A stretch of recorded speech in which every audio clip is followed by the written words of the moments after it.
ప్రభునామకు మహిమ కలుగునుగాక. దేవుడు ఈ దినాన్ని ఇచ్చినందుకై దేవాది దేవునికి స్తోత్రము కలుగునుగాక. ఈ దినము ద్వితీయోపదేశ కాండం 30 అధ్యాయం 5వ వచనం బాగా గమనించండి. ద్వితీయోపదేశ డ్యూటరానమీ 30 and 5th verse.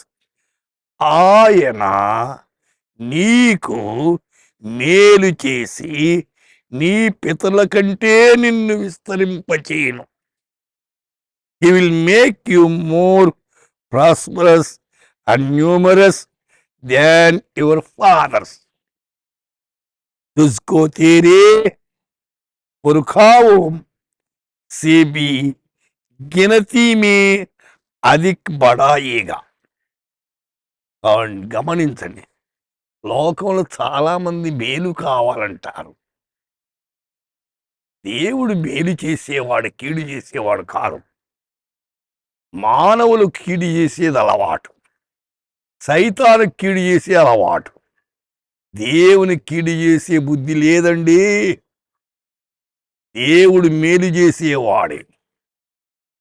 అదేలాగున ప్రభువును నమ్ముకున్న వారు కూడా ఇతరులకు మేలు చేయాలి కానీ కీడు చేయకూడదు.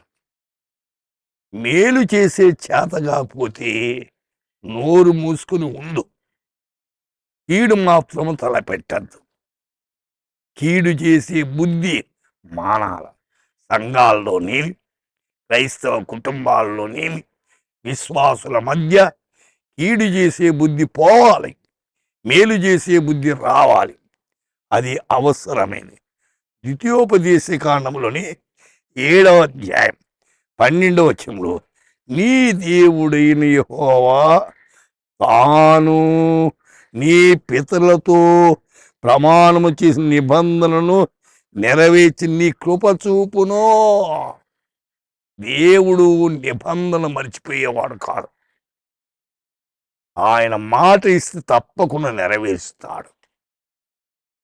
అదేలాగున యేసయ్య కూడా అన్నాడు, మీ మాట కూడా అవునంటే అవును, కాదంటే కాదని ఉండాలి. అయితే మాట మీద నిలబడాల. అయితే దేవుడు నిబంధన చేసి నెరవేర్చేవాడు. అది చాలా ఉంది. అందుచేత నేను 105వ కీర్తనలో 9వ వచనంలో ఒక మాట ఉంది, నిత్యం ఆయన జ్ఞాపకం చేసుకుని. దేవునికి అతిమరుపు లేదండి. మానవులు మర్చిపోయామంటారు, అది మానవ సహజం. దేవుడు జ్ఞాపకం ఉంచుకునేవాడు. ఆయన సర్వజ్ఞాని. ఆయన చేతని నిత్యము జ్ఞాపకం చేసుకుంటా అంట.